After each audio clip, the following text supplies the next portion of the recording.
Fala pessoal, tá começando mais um episódio do Tudo Talk. Eu sou Álvaro Júnior. Eu sou Lucas Anzolin. Redes sociais. @Tudo Talk, se inscreva principalmente no nosso YouTube, deixe seu comentário, compartilhe os nossos programas, dê aquela moralzinha pra nós, né, Júnior? Tá precisando aumentar a abrangência do canal no YouTube lá. E também tem as outras redes sociais, Facebook, Instagram, TikTok, Spotify.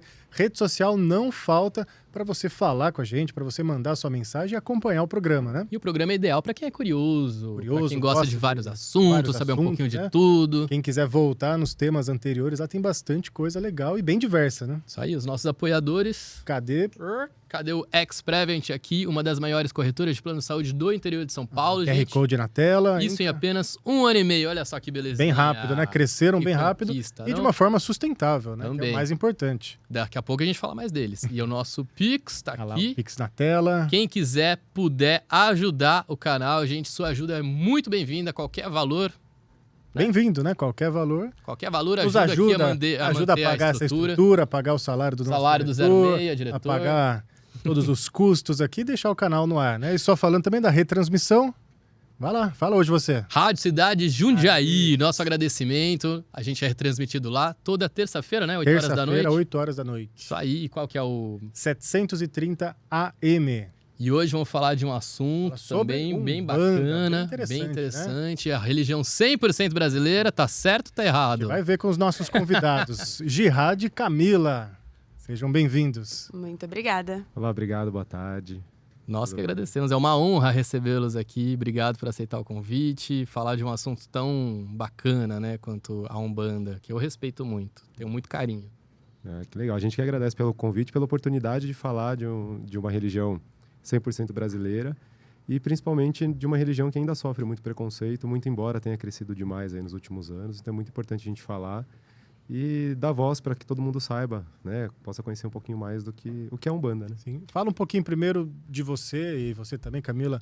Qual é as suas funções dentro da Umbanda ou qual é a história um pouquinho de vocês com a religião, para depois a gente entrar já no assunto da religião em si. Certo. Bom, eu comecei na Umbanda há mais ou menos 20 anos que eu conheci a Umbanda. E aí fui caminhando até que hoje eu sou babalorixá, da tenda de Umbanda Caboclo Pedra Preta, e também sou presidente da Uniterreiros, que é a Associação União Beneficente das Comunidades de Terreiro de Jundiaí Região.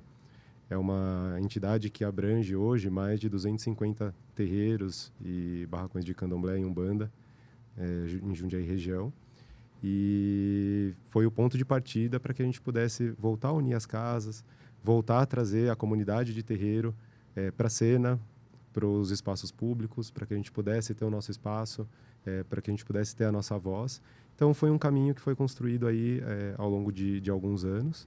E já sou sacerdote, já sou babalorixá há 6 anos, acho que é 6 anos.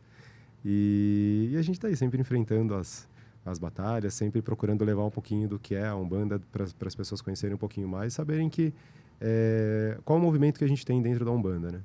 Muito bem. E você, Camila? Bom, eu sou umbandista desde que eu me entendo por gente. Eu comecei a frequentar terreiro mesmo bem novinha, aos 9 anos mais ou menos. Meu pai já era pai de santo, mas na época não trabalhava mais. Então eu cresci e vivi minha vida toda dentro da comunidade de terreiro. Sou médium da tenda de Umbanda Caboclo Pedra Preta. Participo junto com eles também desde a fundação da Uniterreiros. E eu levo a minha vida em paralelo, né? Além da Umbanda, eu trabalho com espiritualidade o tempo todo. Então, é o que faz sentido para mim, é o que dá força para minha vida.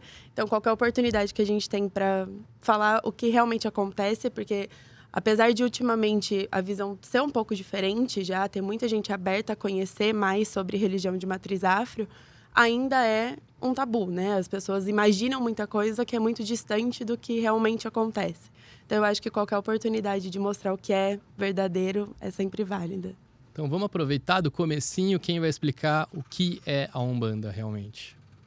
Bom, eu posso falar um pouquinho, depois a Camila também fala, porque a gente tem as histórias dos livros de história e tem aquilo que é dado como o marco inicial da Umbanda, que é lá de Zélio de Moraes, por volta de 1911, que foi a primeira manifestação do Caboclo Sete Encruzilhadas. Então essa é a data tida como o marco inicial da Umbanda, que é o registro que a gente tem, que é a história conta pra gente. Só que os estudos foram avançando e o tempo foi passando. E hoje se sabe que a Umbanda já tem uma história um pouco anterior. Não talvez com esse nome, mas ainda tem sido estudado muito essa história anterior da Umbanda, né? De como chegou-se ao ponto de vir um caboclo em terra e dizer, olha, a partir de hoje existe uma religião. Não foi do nada, né? Com certeza existiu alguma história para trás. Então isso tem sido sempre discutido, sempre trazido à cena, porque é importante a gente saber. Legal, a gente tem um marco da Umbanda, né, com Zélio de Moraes, mas a gente tem muita história. E no começo, a Umbanda sempre foi uma religião de sincretismo, então sempre teve esse sincretismo dos santos católicos com os orixás da Umbanda, mas a Umbanda é essencialmente o quê? Culto aos elementos da natureza através dos orixás. Então a gente tem as entidades, os orixás, que são as representações da natureza, as representações, os campos de força, os campos de trabalho são a natureza, e foram sincretizados inicialmente com os orixás, com os santos católicos. E aí a gente tem que olhar também para esse movimento histórico que levou a esse sincretismo, que levou vamos dizer assim, a essa quase que, vamos dizer, colocar todo mundo no mesmo lugar, para que a gente pudesse fugir da intolerância que existia na época, né? Das perseguições. Então era muito mais fácil você cultuar São Jorge, que já era um santo católico, que a Igreja Católica permitia, do que fazer o culto a Ogum, que é o santo sincretizado. E com o passar do tempo, a gente percebeu que, ok, isso é uma história que existiu lá atrás, e hoje os terreiros carregam sincretismo, carregam esse culto aos elementos, mas a gente tem que lembrar o porquê que isso nasceu, né? Então, eu sempre costumo dizer que na Umbanda, o certo é aquilo que o seu terreiro faz dentro da doutrina que o guia-chefe da casa, que o pai de santo ali prega, porque é uma religião muito livre, a gente não tem um código que regulamenta, olha, isso é certo, isso é errado. A gente tem a ritualística, então o trabalho, né, a gira da Umbanda tem que acontecer de uma forma, então tem que ter uma abertura, tem que ter uma defumação, tem que ter os pontos cantados, mas ela não é uma religião fechada, só isso é certo e só isso é errado. Então, desde o seu nascimento, o seu surgimento, com a evolução, com muitas coisas que foram acontecendo, a gente percebe que é uma religião ainda que tem muito, obviamente, a evoluir, mas tem muita história que ficou para trás que a gente provavelmente não conhece e que hoje está sendo estudada, está sendo vista. E é uma das religiões que tem mais crescido nos últimos anos, né? Graças a Deus. Então... E deixar a Camila complementar um pouquinho também, que tem bastante coisa. Para a gente falar aqui, tem, né, o que é Umbanda, é difícil qualificar algo que é tão amplo. Sim, sim. E o nome? O que significa Umbanda? Umbanda, o significado dela tem várias interpretações, mas o significado principal é que veio de uma língua africana e que significa culto a Deus, né? Umbanda, né, que eles diziam em Yorubá, que era um culto a Deus. Eu acho que sobre cada ponto que você falou, dava para aumentar ainda mais... Voltou. Som. Probleminhas técnicos. É ao vivo, não tem problema nenhum, acontece. Dava ainda para falar mais muito sobre cada ponto. Eu acho que a questão do sincretismo é uma coisa que pega muito. A Umbanda, ela é uma religião, apesar de ser brasileira, ela é uma religião de matriz africana. Então, a gente não pode esquecer que nós cultuamos orixás, né? Mas ela é uma religião que sofre influência desde sempre, tanto do catolicismo em alguns pontos, quanto do kardecismo em outros, do candomblé em alguns momentos. Então, ela é uma religião bem mista. E dentro da Umbanda existem várias vertentes, que é o que eu acho mais legal.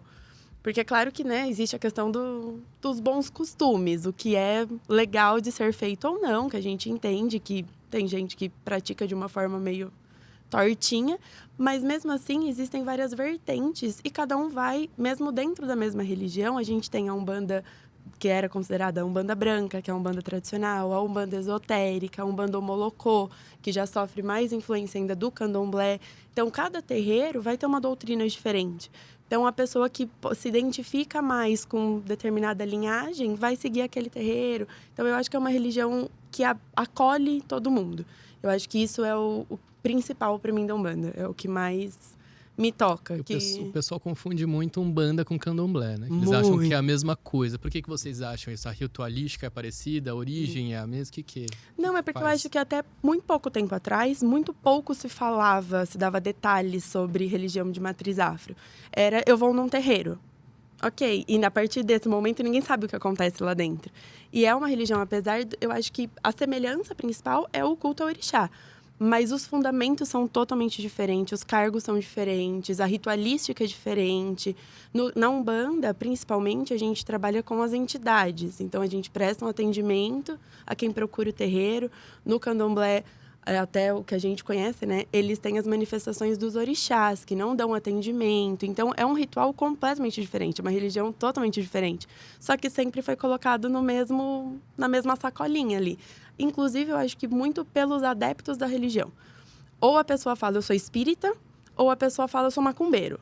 Você nunca falava que você era um bandista até pouco tempo atrás. Então, para a população no geral, era uma coisa só. Nunca tinha uma separação, né? Muitos preconceitos também, né? E aí você chega no terreiro, e aí você não conhece, e aí a roupa parecida.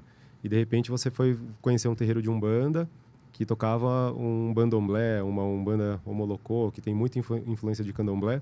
E depois você foi num terreiro de candomblé, a roupa era parecida, o ritual era mais ou menos o mesmo, e aí ficou tudo quase que no mesmo balaio ali, e não é bem assim, né? Então, a diferença essencial é que num terreiro de Umbanda você sempre vai ter o atendimento, sempre vai ter as entidades que trabalham, os guias que trabalham, são os mensageiros dos orixás, que é diferente do candomblé. O candomblé, o médium, ele vai receber, vai incorporar diretamente a energia do orixá. E aí ele não vai se comunicar, ele vai só fazer o ritual dele e vai embora. Então não vai ter um atendimento, uma conversa, um diálogo, você não vai abrir o seu problema ali. Então, acho que essa é a principal diferença que você vai notar. Não sei nada, cheguei no terreiro, não sei o que é, vai observar. Acho que eu até entendo essa confusão um pouco que nós mesmos fazemos, né, com as religiões, porque eu falo que o Brasil tem uma característica um pouco diferente, né, que tudo se mistura com tudo. Sim. Então, esse lado da Umbanda, que é muito bacana, que ele é abrangente, acolhe a todos, às vezes se dá também com outras religiões, né? Então, você põe uma pitadinha disso aqui, uma pitadinha daquilo ali, uma pitadinha do outro. Eu falo que no Brasil, nenhuma religião ela é estritamente rígida, mesmo as que são mais rígidas. Mas dentro delas você tem as vertentes que vão por outras coisas, outros elementos, né? Então, na Umbanda, imagina, se for em cada casa, vai ter um pouquinho de diferente, apesar que a essência a mesma, no candomblé, mas mesmo a igreja católica, dependendo às vezes da cabeça ali do padre ou a cabeça do pastor dentro da igreja, você vai ver coisas diferentes. Porque ainda falo, né, o brasileiro tem essa característica, né? Ele vai no final de semana na Umbanda, ele vai no domingo de manhã na missa e se bobear na terça ele tá no culto evangélico e tá tudo bem, né? Tá tudo certo e só na hora de responder de qual religião que ele é, que ele vai escolher aquela que ele acha que menos vai assustar os outros. Socialmente aceito. Socialmente aceito, mas o brasileiro faz isso, né? Então eu acho que dá um pouco dessa confusão também, porque a gente tem esse nosso jeitinho, né? Sim. E leva a confusão, né? O fato do umbandista não assumir que é um bandista, isso gera... Mas isso que vocês falaram no começo, que tem crescido muito, eu achei muito bacana, porque então ainda sofre muita intolerância? Muita. Sim, demais. Muito. Demais. E assim, em vários espaços. Hoje, nós estamos em 2023, a gente enfrenta questionamentos dos mais diversos, como por exemplo, mas eu vi o médico ali, ele vai no seu terreiro, ele trabalha no seu terreiro, mas você é advogado, você é formado, como que você trabalha na Umbanda? Como você vai na Macumba? Como é que é isso? Esse tipo de questionamento. Não, mas seus pais não falaram nada? Não, mas eu tô roubando, eu tô fazendo alguma coisa de errado aqui que eu não tô... Então, esse tipo de questionamento. E é um absurdo a gente ter que enfrentar esse tipo de questionamento, mas isso só mostra o quê? Que a gente tem que estar mais do que nunca presente. Mas eu acho que um ponto principal também é que antigamente pouco se tinha estudo. Também a questão os praticantes era diferente, né? Hoje em dia a gente vê que cresce muitos números de jovens, de gente com uma classe social um pouco mais acima, que antigamente era totalmente o oposto. E hoje em dia as pessoas, acho que já não... A nossa geração já não se contenta com pouco. Então, a gente quer entender, a gente quer estudar. E na Umbanda, muitas vezes, graças a Deus, isso tem mudado também. Porque antigamente era porque não está na hora de você saber. Ou porque a entidade falou que é assim. Hoje em dia, não. Hoje em dia, a gente vai buscando respostas e a gente tem essas respostas. De como funciona, o porquê, o que acontece. Tanto na ritualística, quanto espiritualmente e tudo mais. Então, eu acho que isso tem mudado muito o perfil das pessoas.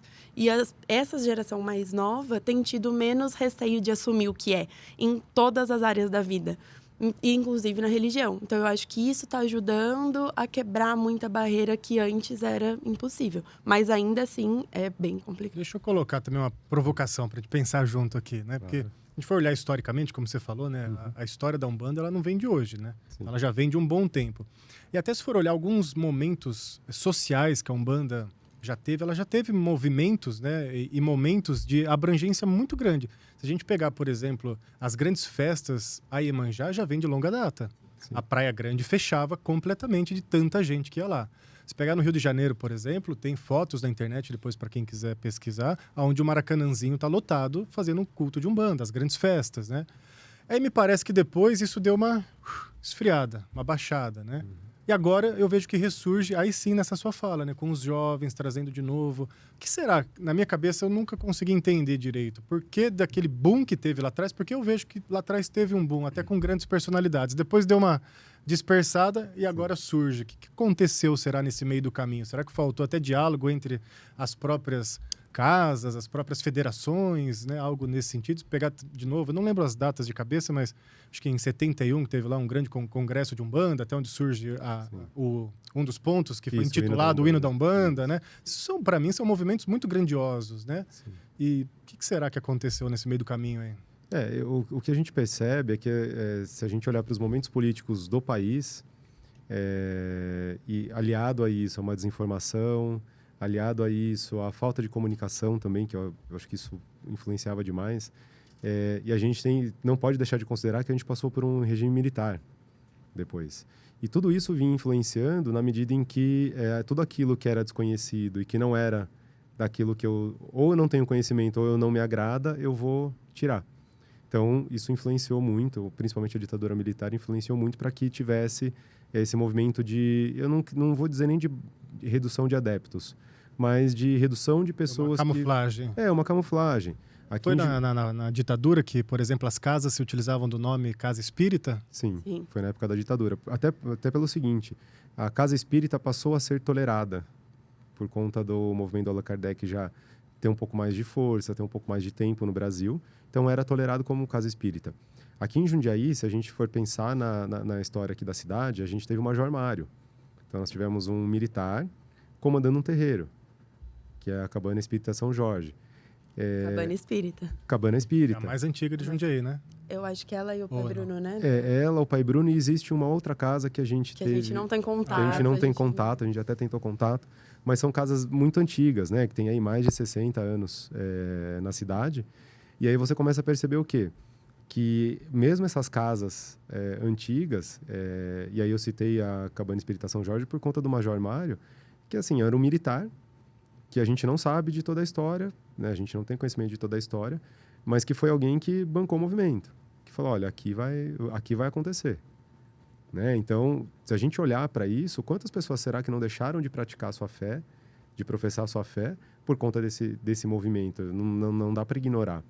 E até nos dias de hoje, a gente percebe muito, eu percebo muito através da Uniterreiros, assim, eu vou abrir minha casa, eu quero que a Uniterreiros conceda para mim a licença, porque eu preciso da licença de uma federação. Então, mas hoje não é mais assim que funciona. Mas lá atrás era, na época do meu avô era. Então, mas agora não é. Na verdade, nunca precisou. Só que as federações, elas tiveram um papel muito importante nessa evolução, porque na ditadura militar, nesses movimentos políticos que geraram a diminuição de adeptos, enfim, todo esse movimento histórico que envolveu vou dizer não sei se encontraria uma outra palavra, mas uma mitigação da fé umbandista, né, nesse período. Você começa a observar que as federações foram importantes à medida em que elas conferiam proteção. Então, eu sou federado, eu estou vinculado a alguém que diz que o meu ritual é um ritual adequado, é um ritual dentro da lei, e se acontecer alguma coisa, eu tenho quem me defenda. Só que isso foi perdurando com o tempo, né? E as federações, de um modo ou outro, num momento tiveram um papel importante, hoje elas deveriam ter o papel de orientar mais, de mostrar para o seu associado, para a sua entidade. E aqui eu estou até comprando uma briga com as federações por isso. Porque a gente está aqui para quê? Para dizer para as pessoas, olha, é simples. Você tem o direito de professar sua fé. Hoje, qualquer religião pode ter qualquer casa em qualquer lugar, lógico, observando aí as regras de prefeitura, a legislação, enfim. E isso não impede, isso não é impedimento para você ter sua casa. Mas foi um movimento, sim, que a gente teve aí, se a gente considerar aí, vamos pensar, dos anos 70 até o começo dos anos 90 aí, foi um período que era um período bem difícil para as outras religiões. Aí, aliado a isso, você teve os movimentos neopentecostais que foram crescendo, enfim. Então, tudo isso contribuiu para a gente ter uma diminuição não de adeptos, mas eu acho que diminuição de pessoas que diziam, não, aqui eu pratico a Umbanda. Acho que de exposição, né? Porque realmente a época da ditadura, os terreiros eram invadidos, destruídos. Ainda são, né? O que eu vejo de caso de terreiro que é destruído, eu falo, meu Deus, como o ser humano consegue fazer em pleno século? Informal, né? Tá louco, Aí que solta, isso? Né? Tanto que nessa época, a grande maioria dos terreiros era fundo de quintal. Não tinha abertura para atendimento, porque você nunca sabia quem que ia entrar ali. E era realmente perigoso. Então, até as pessoas voltarem a ter confiança de assumir a sua fé, de abrir os seus terreiros, foi um tempo, né? E aí vem mais uma justificativa para o sincretismo, porque daí se de repente alguém da ditadura batia na minha casa e via a imagem do candomblé ali, o orixá do candomblé, com certeza eu seria punido. Então, poxa, ele entrou na minha casa e tem aqui um São Jorge, tem aqui uma Nossa Senhora, então tá tudo bem. Então aqui é só católico, aqui... Infelizmente... Isso são cristão, né? Que cristão é esse? Que amor é esse pelo próximo, respeito e tudo mais. Isso não é cristianismo. Exatamente, não é religião. Religião que... Qualquer religião que você tiver pregando uma palavra contrária a qualquer outra religião, um pezinho atrás. Exatamente. O que todas falam em comum é a linguagem do amor. Sim. Se a sua religião está pregando preconceito, acho que está na hora de você começar a rever sua religião. O que você está seguindo ou quem você está ouvindo. Respeito ao próximo, respeito a todas as diferenças. Isso é essencial em qualquer religião. Isso eu sempre achei básico, né? Então, isso é uma coisa da Umbanda que eu sempre achei maravilhoso. A falta de preconceito. Lá pode advogado, pode puta, pode ir bandido, pode ir pobre, rico, não tem distinção alguma. Isso é o maravilhoso da Umbanda, que ele abraça. Pode falar. Não, fala aí. Eu acho que isso parte também tanto do acolhimento com quem vai, e isso começa na gente também. Você vê as entidades que a gente trabalha, então os guias que se manifestam no terreiro é uma diversidade absurda de espíritos que se manifestam ali. Então, se a gente convive com tanta diversidade e tem eles como sagrado, quem a gente pensa que é para julgar alguém que é diferente de você? Você não tá ali para isso, sabe? O que eu ia falar é justamente juntando essas duas coisas, né? Porque a Umbanda, tipicamente brasileira, por mais que com influência de matriz africana, e isso que o Júnior falou, né, da questão dos preconceitos, que na Umbanda teoricamente não existe, não é para existir, né? Ou seja, né, todos devem ser aceitos, mas aí quando vai para o corpo espiritual da religião, é como se a religião desse voz justamente àqueles que foram excluídos na sociedade, né? Você tem lá a entidade do Preto Velho, da Pombagira, do nordestino, para nós aqui paulistas. Então você tem aquelas imagens ali de pessoas que teoricamente eram desconsideradas, e aí você vai sentar na frente dessas entidades para receber aquilo que você mais precisa, que é o amor, o acolhimento, o carinho, né? Então é uma lição de moral na prática, né? Com muita humildade que as próprias entidades uma lição de humildade, né? Sim. E aquele que, de repente, foi julgado, foi violentado, enfim, que passou por todo sofrimento, ele está lá ainda na sua frente, disponível para te ajudar, perguntando aquilo que você precisa, tentando te dar uma palavra de acolhimento, uma palavra de tranquilidade. Então, isso que é o mais incrível, porque é para os dois lados, né? Tanto para quem está recebendo, como para a entidade que está trabalhando e está lá dando a palavra dela, dando a ajuda dela, que é a reciprocidade, né? O amor incondicional. Vamos nos aprofundar um pouco na Umbanda, realmente, para quem é leigo, para quem não conhece. O que vocês estão usando hoje, por exemplo, a roupa branca, as guias. Explica um pouco para o pessoal que não conhece, não tem relação nenhuma com Umbanda, o que seriam as guias, quem são os orixás e tudo mais. Na Umbanda, tradicionalmente, a gente usa branco. Por que o branco? Branco é a igualdade, a ausência de diferença entre as pessoas, ela representa a igualdade e a pureza.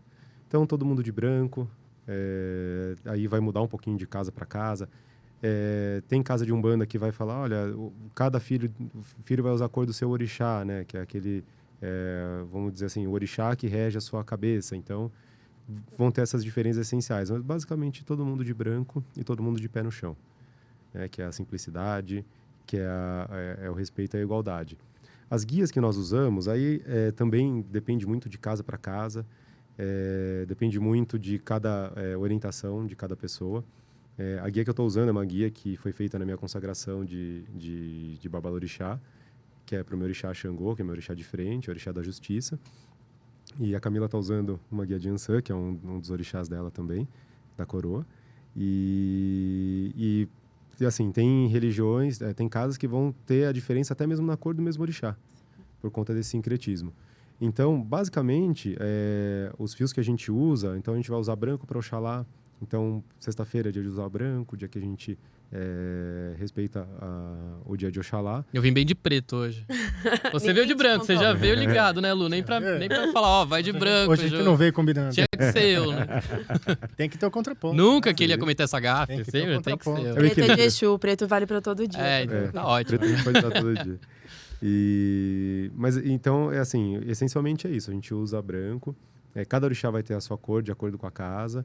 Então, na nossa casa, a gente cultua, por exemplo, Ogum. A gente cultua Ogum na cor vermelha. Ogum, para quem não sabe, é São Jorge. Então, agora a gente está se aproximando aí das festividades de Ogum. Mês de abril é tradicional, porque a gente tem diversas festas, diversos festejos aí em homenagem a orixá Ogum. E na Umbanda vocês também, por exemplo, é o Dia do Santo. Vocês aproveitam para comemorar o santo sincretizado na Umbanda do Santo Católico, as mesmas datas comemorativas? Quase todos. Acho que tem uma pequena divergência entre São Jorge, né, o Oxóssi, que em alguns estados o Oxóssi é considerado São Jorge. É diferente. E aqui pra gente, em São Paulo, é São Sebastião, então tem essa divergência. E Iemanjá também, aqui no estado de São Paulo, a gente comemora em 8 de dezembro, mas na grande maioria do Brasil se comemora em 2 de fevereiro. Então tem essas pequenas diferencinhas. Assim. Por conta do sincretismo, né? Então... E o sincretismo, pro pessoal que realmente não conhece, não é que o santo, a energia é equivalente, não é isso? Não é que é o mesmo santo, né? O orixá, pra gente, ele é uma manifestação de uma força da natureza. Então vamos pegar Iemanjá, que eu acho que é o mais conhecido por todo mundo. Iemanjá, pra gente, a ponto de força dela é a rainha do mar, é ali que vibra. Então, ela é sincretizada com Nossa Senhora da Conceição e Nossa Senhora dos Navegantes, né? E aí, em outros, a Yansan. A Yansan é sincretizada como Santa Bárbara. A história delas, cada uma tem a sua. Só que quando começou esse sincretismo, na época já dos escravos mesmo, que ainda nem rolava o nome Umbanda, eles pegaram o quê? O que era mais similar. Então, o Ogum, que é um guerreiro, São Jorge é um guerreiro. Coisas que eles tivessem em comum para poder acontecer esse sincretismo, e isso continua até hoje. Mas são energias separadas, são Sim, por exemplo, 2 CPFs. Se você pega Xangô, a gente foi falar de Xangô. Xangô tem sincretismo, tem gente que cultua em várias datas. A gente tem São Jerônimo, tem São João Batista, acho que São Pedro também. Pedro. Então, tem várias... Por quê? Porque em cada região ele era cultuado com base naquele santo que às vezes estava mais presente com aquela característica, estava mais presente com aquela energia. Por isso que tem até divergência aí de São Sebastião e São Jorge, por exemplo, Rio de Janeiro cultua de uma forma, Bahia cultua de outra. Então, tem essas diferenças essenciais. Por isso que quando a gente vai falar disso, a gente vai ter que falar muita coisa, porque realmente tem muita diferença. Né? E às vezes a regionalidade pode influenciar.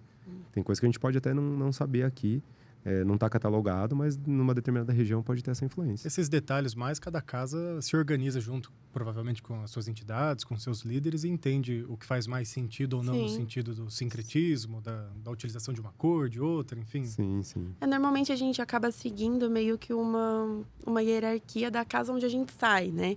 Então, vai passando de onde o seu Pai de Santo foi feito. Por exemplo, a gente cultua Yansan com amarelo, mas a grande maioria das casas cultua Yansan com vermelho ou laranja, depende. Então, só que pra gente já veio de lá de trás como amarelo, então a gente mantém. Algumas coisas aí as entidades vão se adequando conforme vai mudando e tudo. Mas eu acho que uma coisa que a gente não colocou sobre as guias é que ela é um fio de conta preparado, energizado, que serve tanto para proteção quanto para emanar a energia daquele orixá.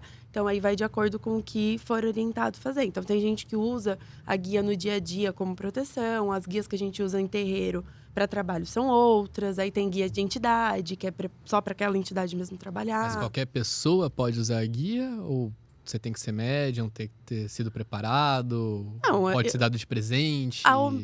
Minha opinião, qualquer pessoa que acredite pode usar, porque senão não vai fazer sentido algum. Contanto que aquela guia esteja preparada, porque senão ela é só um colar de miçanga. Sim, exatamente. E a gente usa de acordo com o que as entidades orientam. Mas eu acho que dar de presente, eu não daria. Porque daí eu não sei o que aquela pessoa está precisando. Eu acho que meu ponto de vista, a melhor coisa é você parar na frente de uma entidade e falar o que eu preciso, qual guia que eu tenho que usar. Porque às vezes a gente também não sabe. Às vezes você gosta muito de um orixá, mas não é aquela energia que você precisa.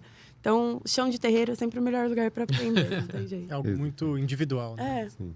A menos que você saiba, né, que aquela pessoa precisa ou tem aquela necessidade, aí tudo bem, aí é uma outra história. Mas a princípio é sempre melhor a gente perguntar.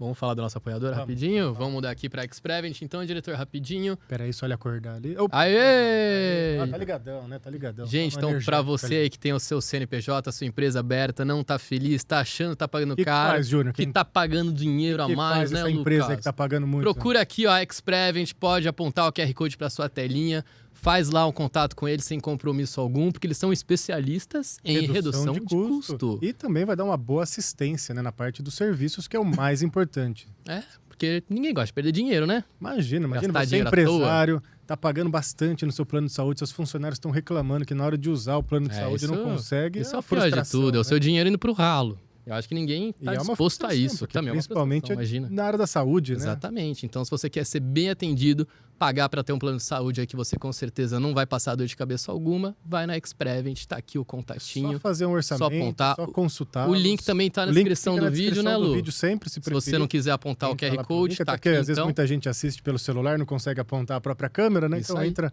pelo link lá. E eles reduziram quanto, você lembra, mais ou menos, R$ 1.200.000 só no ano de 2022 para os seus clientes. É muito dinheiro, hein? Para se tornar aí uma das maiores. Esse dinheiro no nosso Pix ali? Nossa, ia ser maravilhoso. Ó, gente, tá aqui, ó. Ah, eu fui rápido, hein, diretor? Já dá pra tirar umas férias, não? Já dava pra gente dar uma descansada. Então tá aí, gente, o nosso Pix lá, de novo. E também a Xprevent, para você quiser aí conhecer eles, fazer um contato, sem compromisso, conversa lá que vocês vão gostar com certeza. Não vão se arrepender. De jeito nenhum. Bora lá? Voltando aqui então, falando sobre a nossa Umbanda maravilhosa, vamos falar sobre os orixás então? Vamos. Quem são os orixás? Vocês já falaram que são energias da natureza. Quantos são? Boa pergunta, hein? Boa pergunta. Também. Pôs ela na fogueira agora, Eu vou ficar repetitiva, gente. É porque não é muito. Qualquer número que você der, vão falar que tá errado. Vão, porque cada lugar vai cultuar de um jeito. Na casa que vocês fazem, então. Pronto. Só um minutinho. Mas, ó, a gente tem. Vamos lá, vou contar de verdade. Oxalá, Oxóssi, Iansã, Ogum, Xangô, Iemanjá, Oxum, Obaluaê, Nanã, Exu. 10? Eu esqueci de alguém? Pelo amor de Deus. Não. Vai ser cobrada lá depois. Vou pelo santo. Você esqueceu dos Erês, por causa da minha. Mas é que a gente não cultua. Não conta... Bom, vamos voltar. Existem, antes dos orixás, a gente tem as 7 linhas de Umbanda. Que aí é outra história, mas que é importante também. Que aí entra a maior parte dos orixás mesmo. E aí a gente tem a linha Iori e Iorimá. Que aí são a linha das almas, que aí entra Preto Velho, Obaluaê, Nanã. Iansã tem o lugar próprio. Aí, e Orimá são as crianças, né? Que é o Erê, que em muitos lugares é cultuado como orixá. Na nossa casa a gente não cultua, mas em muitos lugares são cultuados. E aí tem vários outros orixás que a gente não cultua, alguns que a Umbanda não cultua e alguns que só a nossa casa realmente que não cultua. Então, a gente vai ter Logunedé, Oxumaré, Obá, Ossan, Egunitá. Logunedé já falei. Ai, gente, eu vou esquecer. Complexo. Complexo. Então, de orixá... E além disso, cada orixá tem várias qualidades. Sim. Então, a Iansã, ela se divide em 9 qualidades. Caramba! O Ogum se divide em 7 qualidades. Então, são vários... Acho que antes de entender o mistério religioso dos orixás, nessa completude, precisa olhar o lado mitológico dos orixás na África. Exatamente. Aí é muito amplo, né? É maior ainda. Eu brinquei na questão dos números, porque é muito grandioso os números de orixás, das qualidades, das regiões, dos idiomas. Muda, você pega o Yorubá para um Congo lá, já mudou completamente a coisa, né? Exatamente. Você tem, se eu não me engano, acho que foram catalogados 21 panteões com 21 qualidades de 20. Eu sei que era muita coisa. Eu sei que dava um número absurdo e assim, veio pra gente aqui, acho que era 21 com 21 com 21 com 9, uma coisa assim. Então se a gente for multiplicar mas é o que a gente cultua hoje. E o que vocês seguem na casa de vocês? Ele vem de uma linha mais específica? É mais da casa de vocês? Por exemplo, você falou alguns nomes, eu lembrei de alguns autores. Por exemplo, Mata e Silva, que são mais antigos. Vem desse pessoal? Tem influência? Tem alguma outra fonte? Tem bastante influência dessa Umbanda antiga, mais que a gente chama de tradicional. Que é aquela que veio evoluindo lá de Zélio de Moraes, com algumas modificações. Mas é basicamente a Umbanda tradicional. Né? Tem algumas casas que, com o passar do tempo, passaram a cultuar outros orixás também, fazer o culto a outros orixás. Mas aí é bem específico de cada casa e não necessariamente casas novas, né? Casas muito antigas que cultuavam mais orixás, porque justamente recebeu influência na sua formação, ou mesmo o pai de santo que fundou aquela casa, ele tinha muita influência do candomblé, então ele acabava cultuando um orixá ou outro a mais, além daquele que a gente cultua. Mas na nossa casa é mais tradicional. E nessa história considerada de Zélio para frente, acredito eu, de novo, se eu não errar nos números, 1932, primeiro livro escrito de Umbanda por Leal de Souza. Mais ou menos. Me ajuda aí, diretor, pesquisa aí. Eu acho que é um pouquinho antes. Um pouquinho antes? Eu acho que é um pouquinho antes, 1926. Então, data não, vamos ver se ele acha lá. Mas ali eu acho que é onde há o primeiro escrito conceitual de 7 linhas de Umbanda, né? Isso. Foi a primeira... acho que o primeiro registro histórico de literatura foi mais ou menos entre 1925, 1930, depois de um tempo de evolução, que alguém teve coragem de começar a escrever aquilo que acontecia. E até porque, no começo, a gente não tinha muito como saber, né? A gente não tinha muita história, né? Então, precisaram ocorrer trabalhos, precisaram ter horas de chão de terreiro, para que a gente pudesse saber um pouco mais da história e pudesse passar a catalogar alguma coisa. E o que são as 7 linhas? Tem até aquela música que eu acho maravilhosa das 7 linhas, mas o que são? O que significam as 7 linhas da Umbanda? São as 7 forças regentes. Então, eles são representados por orixás. Então, cada linha é uma influência que a gente recebe. Então, Oxum é a energia do amor, da fertilidade. Então, cada orixá, cada linha ali, ela vai mandar pra gente uma energia. Dentro daquela linha vem os falangeiros, que são as entidades que trabalham como mensageiros daquele propósito. Então, cada linha ela traz uma influência, um ponto para nossa vida. Então, todos nós recebemos influência das 7 linhas. Das 7 linhas. Só corrigindo, então, a data realmente é 1925, o primeiro livro de Leal de Souza, o Espiritismo, a Magia e as 7 linhas de Umbanda. Isso. Eu lembrava que era por aí, 25, 26, não tinha certeza. Achei primeiro que você, hein, diretor? Ó. Vai perder o cargo aqui, diretor, cuidado. Mas eu acho que até hoje, livros sobre Umbanda mesmo são pouquíssimos. A grande maioria são romances espíritas, né? Ou que contam o que acontece do lado de lá, livro psicografado, mas sobre doutrina, a grande maioria, acho que os mais comuns hoje em dia são os do Rubens Saraceni, que é a doutrina dele ali. Mas é o que você falou, né? Você aprende no terreiro mesmo, né? É no terreiro que você vai aprender tudo, não é no livro, né? Até porque cada terreiro vai ser de um jeito. Exatamente. Então, eu sou super a favor mesmo da gente buscar conhecimento e entender, mas eu acho que acima de tudo você tem que aprender no seu terreiro. Porque você pode ler no livro, a teoria ser maravilhosa, seu pai de santo fala, não, então, querido, mas aqui o negócio funciona não diferente. Não é bem assim. Exatamente. Então, você vai se adequar à casa que você funciona. Até porque, como ela mencionou o Rubens Saraceni, a linha de Umbanda que ele trabalha é Umbanda mágica, né? Umbanda de magia. Então, é um pouco diferente a ritualística, é um pouco diferente até a estrutura da casa, enfim, do que a gente pratica. E tá certo. Né? Só que a gente tem livros de doutrina umbandista, a gente tem alguns, poucos aí que falam, que vão falar, mas geralmente eles acabam falando especificamente daquilo que você cultua na sua casa. É difícil a gente ter um livro muito amplo que fale de alguma coisa. A gente tinha algumas coisas do PRVG lá na Bahia, que ele tem a fundação dele lá. E lá tinha algumas coisas que eram um pouco mais amplas, mas ele falava muito mais de candomblé do que de Umbanda, né? Ele falou pouco de Umbanda. Mas também, assim, mais restrito ao seu conhecimento. Aquilo que você vai ver e vai aprender no seu terreiro e, de repente, você decide escrever. E, às vezes, você não tem a vivência de estar em outros terreiros, né? Isso é uma ideia que na Uniterreiros eu tenho conversado com as pessoas. A gente procurar falar um pouquinho cada um da sua casa e, de repente, a gente compilar isso e até trazer um pouco mais de história. Aproveitar a oportunidade que a gente tem de poder voltar a reunir as casas. Eu acho que isso é legal para quem está fora também das casas, né? Que a gente está conversando aqui. Olha quanta coisa bacana, né? Imagina as pessoas que às vezes têm essas curiosidades, né? Vão começar a entender realmente que cada casa tem as suas particularidades e tá tudo certo, que é o mais Sim. importante, né? Para não ficar nessas brigas, né, entre uma casa e outra, enfim, faz isso, faz aquilo, né? Eu acredito que quem tem que começar a entender isso de verdade são os próprios umbandistas.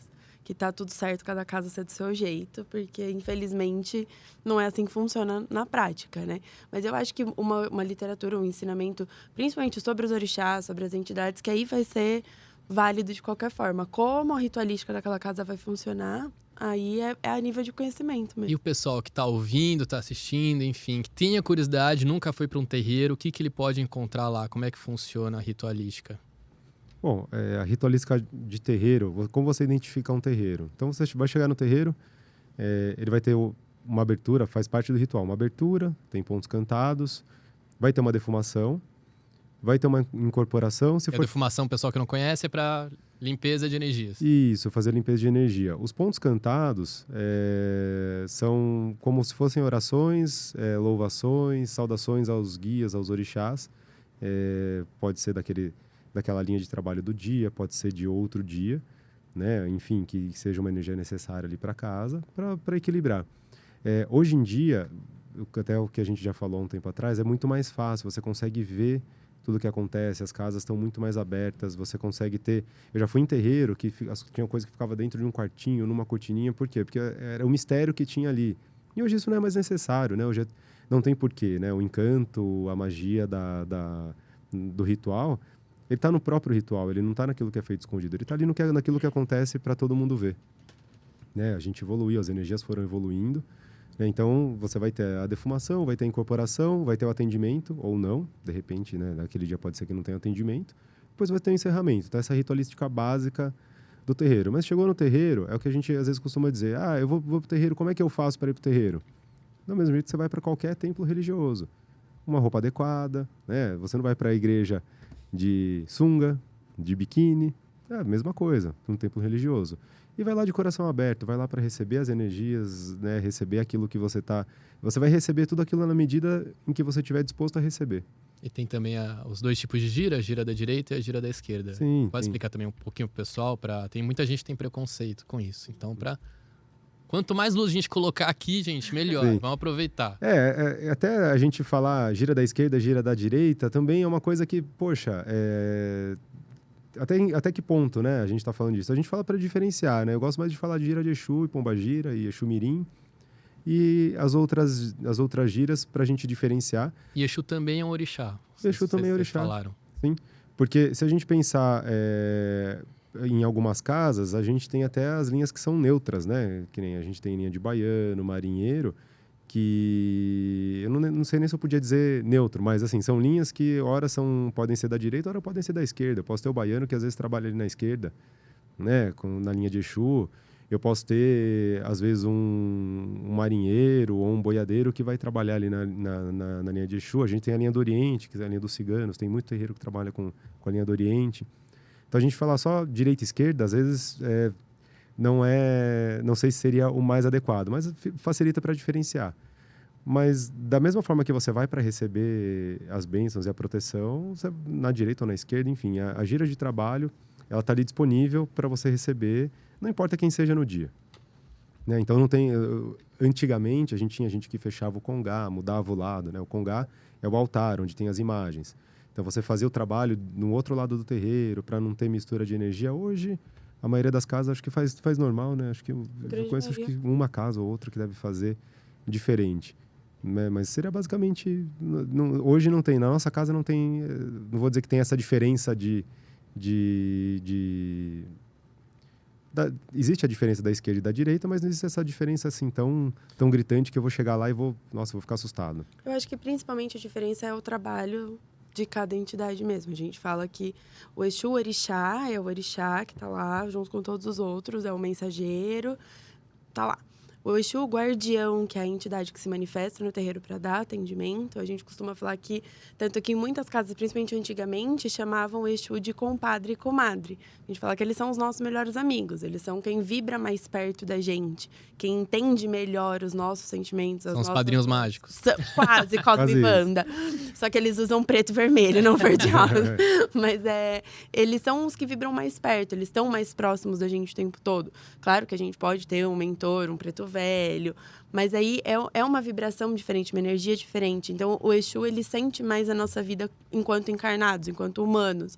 Então, é uma gira mais próxima, que a gente acaba tendo um pouco mais de liberdade da forma de falar, a forma como eles se comunicam.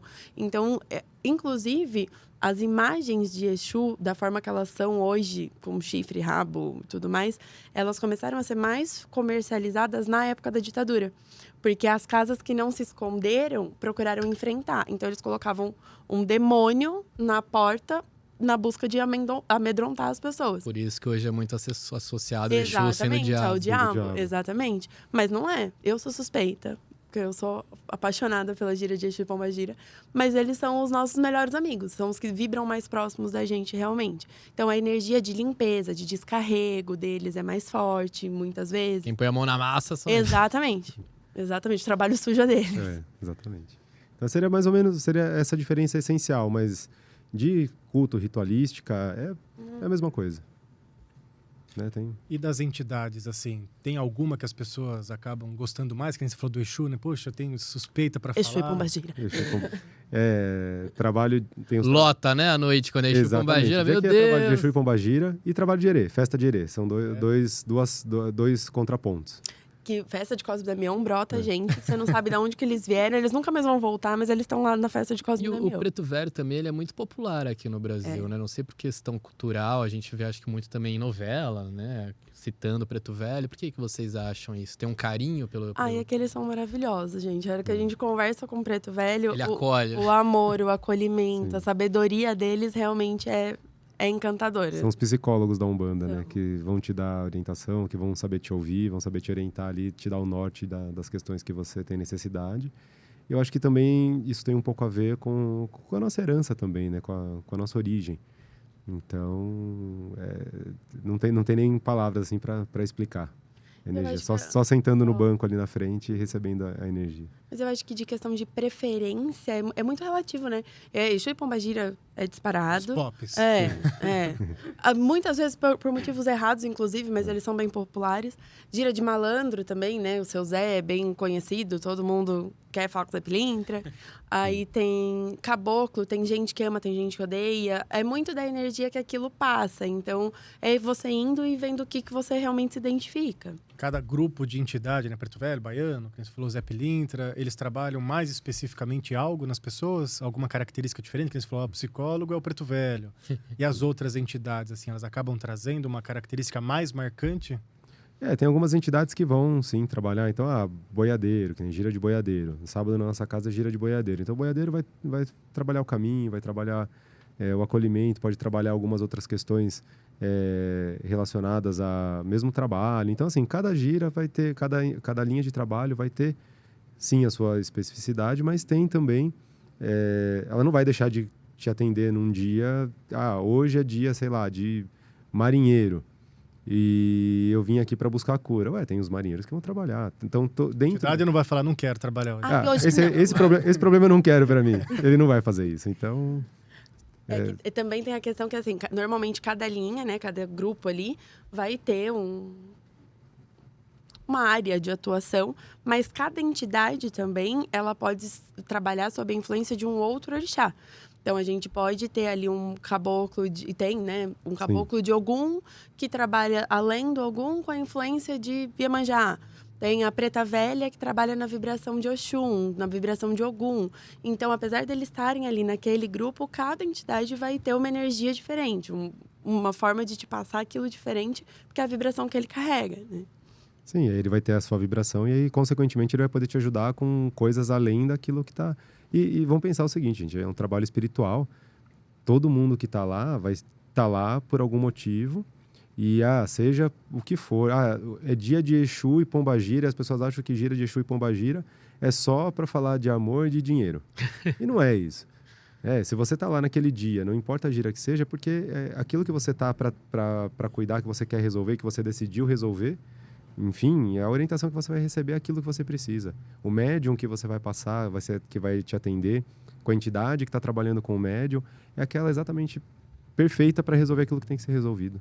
Deixa eu fazer uma pergunta pessoal agora. Os erês que vocês falaram, com a energia das crianças, certo? Mas são crianças que desencarnaram ou não? É um outro tipo de energia de criança? Existem teorias para isso. Sim. Tem algumas vertentes de Umbanda que acreditam que o herê nunca foi encarnado, é um espírito que não encarnou, mas a grande maioria das casas entende-se que toda entidade que vem trabalhar é um espírito que em algum momento já foi encarnado. Mas também tem a questão que não necessariamente aquele espírito realmente morreu enquanto ele era criança. Muitas vezes ele precisou vir para trabalhar, para cumprir a missão dele, e foi a forma com que ele mais se identificou. Foi a linha de trabalho que ele mais se identificou, então é assim que ele se manifesta.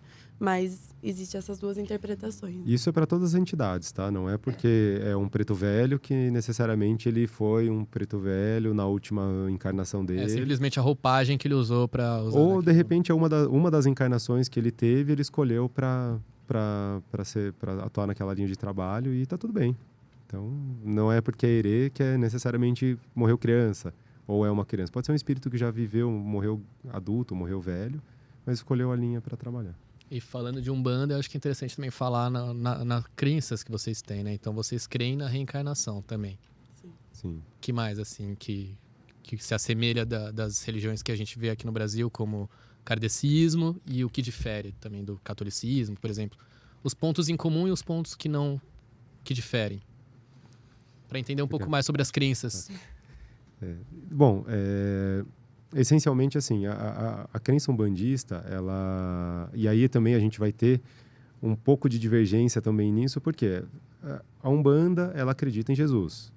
Mas tem casas que vão falar, não, a gente acredita só em Oxalá, porque a gente sincretiza, mas a gente não tem. Então, assim, é uma religião politeísta, então ela tem vários deuses, né?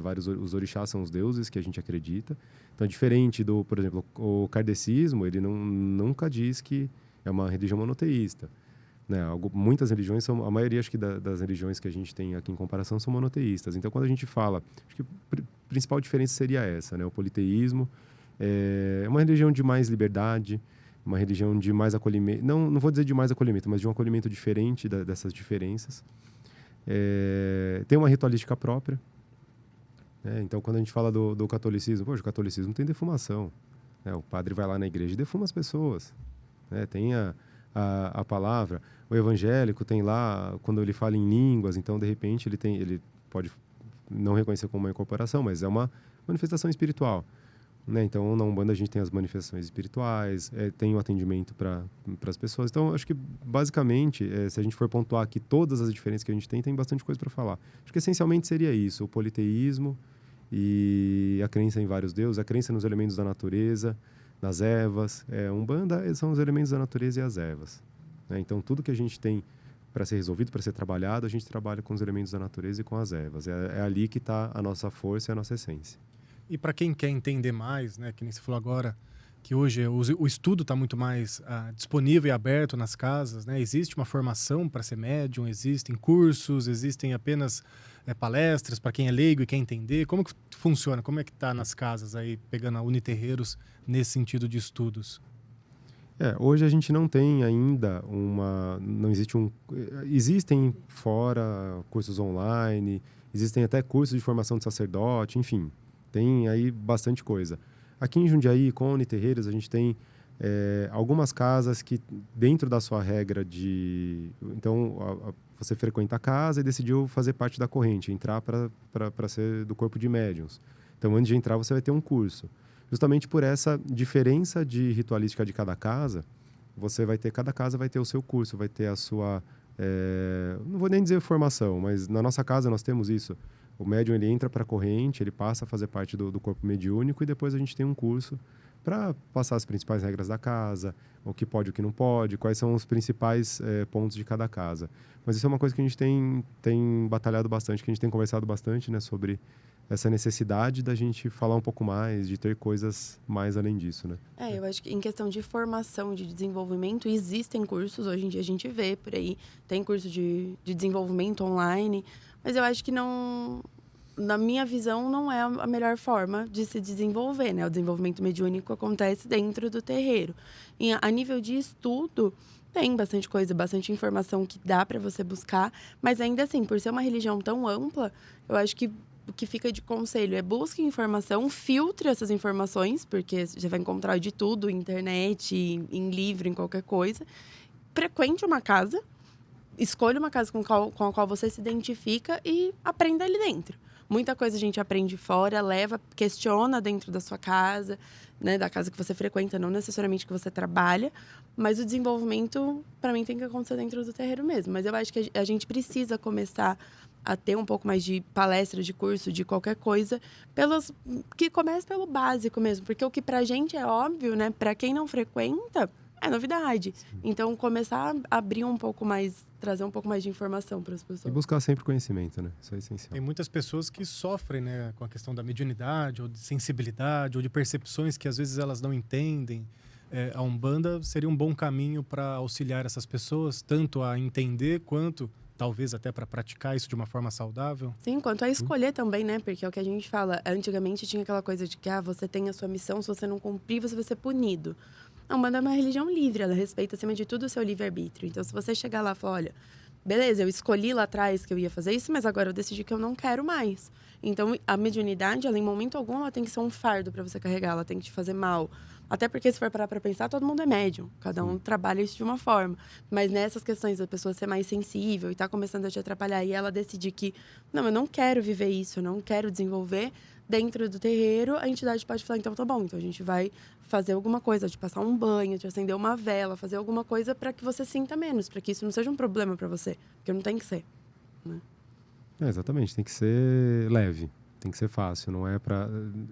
eu acho que é um presente, né? Então você recebe um presente e você tem que, muitas vezes pode não saber como lidar com ele, mas a Umbanda ela vai te ensinar pelo menos a lidar com ele. Eu não quero mais ver. Tem gente que tem visões, consegue ouvir, enfim.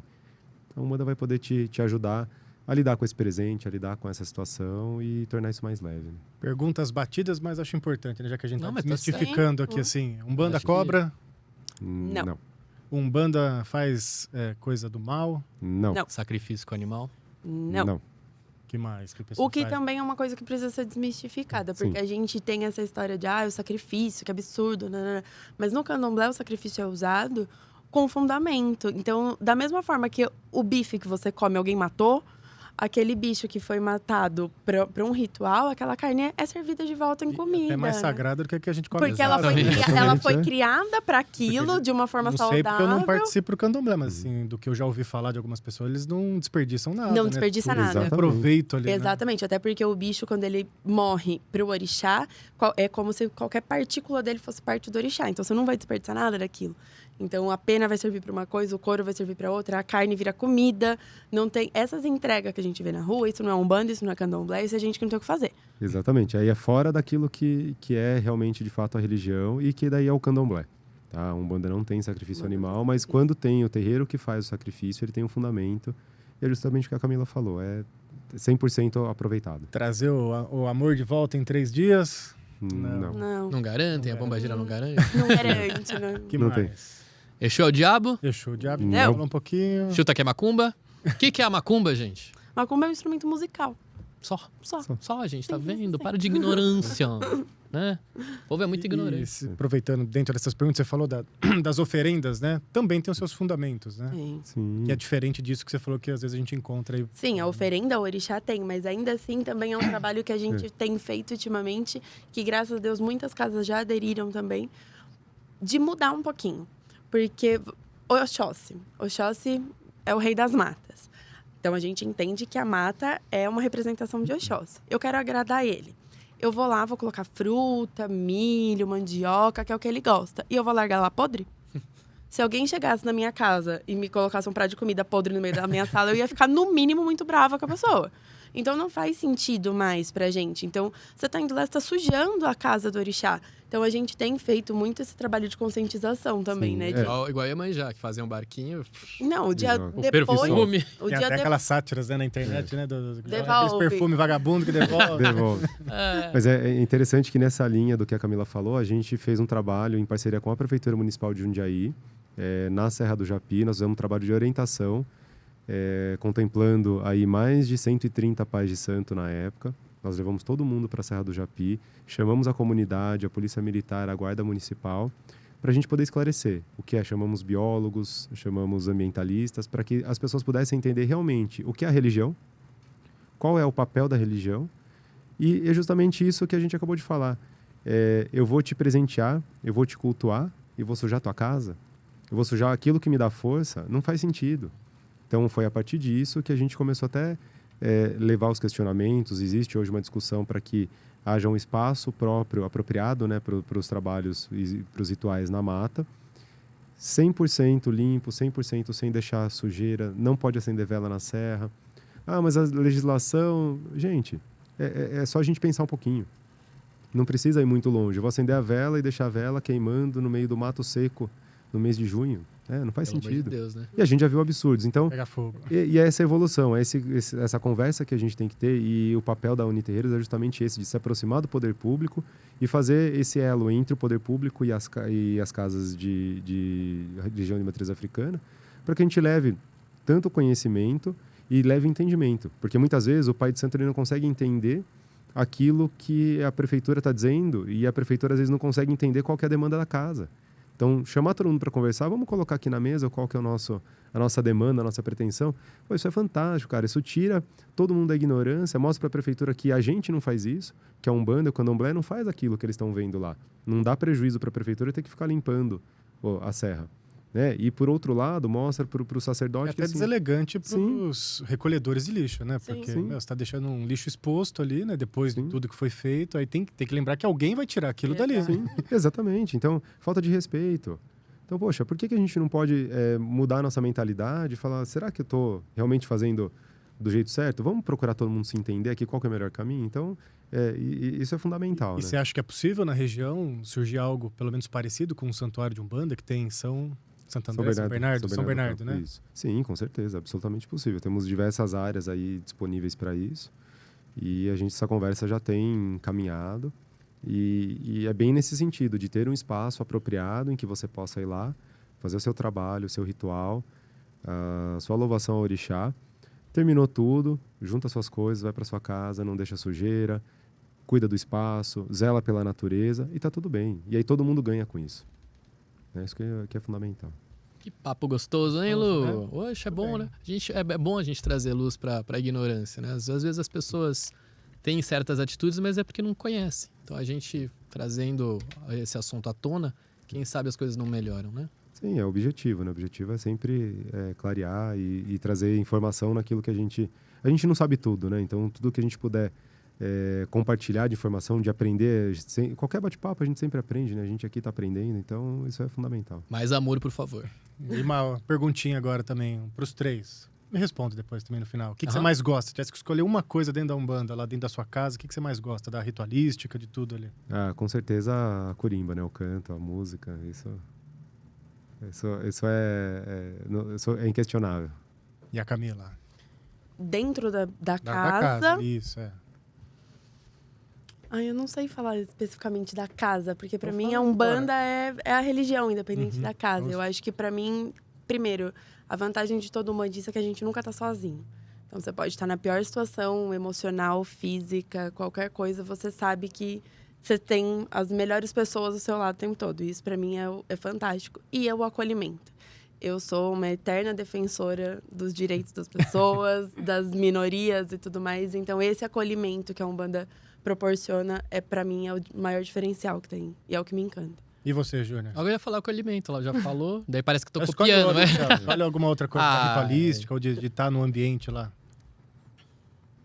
Eu acho que é sair de lá leve. Eu adoro chegar lá pesado, frustrado, chateado e saio de lá Parece que tirou um peso. Eu acho que é a melhor parte. Que isso, pra mim, é o que faz sentido em qualquer coisa que você frequenta. Você sair melhor do que você entrou. Então, pra mim, essa é a melhor parte. Bem, o que eu mais gosto é logo no comecinho da ritualística, onde tem os cantos e a defumação, pra mim. Aquilo ali já é o que me dá essa sensação. Já é a cura, né? Já é o suficiente. Eu falo que não precisa nem sentar na frente da entidade mais, né? Só de ouvir, de ter os cantos. Exatamente. Aquilo envolve, né, todo mundo que tá ali de uma forma tão gostosa, Sim. depois aquele cheirinho das ervas queimando. O hino uma também, delícia, a parte do né? hino é tão bonita, é tão emocionante. Tem direito autoral o hino? Deve ter, né? Tem. Aliás, eu acho que deve estar... Não dá pra pôr aqui, né? Não dá, senão o YouTube derruba. eu acho que deve estar para terminar já o prazo dos direitos autorais dele. Mas eu não lembro agora, mas acho que... É porque se a gente coloca aqui, depois Sim, dá depois o problema YouTube tira, é no melhor YouTube, evitar. E o último recadinho que você citou da festa de São Jorge, já tem data, já está programado? Na nossa casa ela vai acontecer no dia 22 de abril, que é um sábado depois do feriado de Tiradentes. Antes disso, a gente tem uma festa de São Jorge também que vai acontecer aqui na quadra da Escola Siqueira de Moraes, que é a festa da Tenda de Umbanda Caboclo Flecha de Ouro. Da Mãe Luciana. Da Mãe Luciana. Essa festa acontece no dia 15, é uma festa super tradicional. Ela está completando 25 anos, ela aconteceu no começo na quadra da escola, depois foi para o Dal Santo e agora está voltando para comemorar os 25 anos. Então é uma festa aberta ao público também, no dia 15, a partir das 18 horas. 18. Das 18. E é uma festa que fica o convite, acho que vale a pena para Bora, quem Lu, quer ter... Bora lá. Para quem já conhece, para quem quer ter... quando foi no Dal Santo. No Dal Santo, Na exatamente. casa de vocês, acho que uma vez também. Acho que foi uma... Agora em abril, no mês de abril, é enxurrada de festa de Ogum. A Então gente é fala só que bater maratona de Ogum. Maratona de Ogum. A gente tem festa todo dia. A maior que eu fui foi em São Paulo, na Iembi. Ah, sim. Foi muito grande o evento. Ogum e Iemanjá são os orixás mais cultuados, assim, que as festas lotam mesmo. E aqui eu acho que de aberto, assim, é a da Mãe Luciana mesmo, né? A gente teve aí uma iniciativa há um tempo atrás do pessoal que fez a feijoada para o Parque da Uva e acabou não acontecendo, mas a gente, pro ano que vem, a gente está retomando essa proposta também de trazer essa festa maior no espaço público e, enfim, e agregar todo mundo, mas fica a ideia, né? Bem, convite gostoso, hein? Estaremos lá, com certeza, que eu vou querer participar. Bem, querem deixar as redes sociais ou da Uniterreiros? Podem falar diretamente aqui, se vocês quiserem, por favor. Instagram, não sei, o que vocês quiserem. Como que o pessoal acha vocês aí? Bom, podem encontrar a gente através da Uniterreiros, @Uniterreiros. Também a nossa casa, Tenda de Umbanda Caboclo Pedra Preta. O Instagram é @TUPedrapreta. Meu Instagram é @Gerradiabas, facinho. A gente coloca na descrição do vídeo para ajudar. A gente põe na descrição lá para ajudar. Tem que ter legenda. E também tem bastante coisa sobre Umbanda aí para procurar. A Uniterreiros também tem um site, que é uniterreiros.com.br. Lá tem informação de todos os terreiros de Jundiaí que estão cadastrados, ou muitas vezes que não estão cadastrados ainda, mas você consegue informação, localização, dia de trabalho, enfim, acaba sendo uma fonte para você encontrar ali. Eu quero ir para um terreiro e não sei aonde encontrar. Acaba sendo uma fonte legal. O Instagram do Terreiro de Rádio já falou, tem o Pedra Preta, lá a gente mantém sempre as informações dos próximos trabalhos, a gira, tudo mais. E o meu é Camila Taróloga. Muito bem. Vamos tirar umas cartinhas depois, então? Eu já gostei aqui do tarólogo.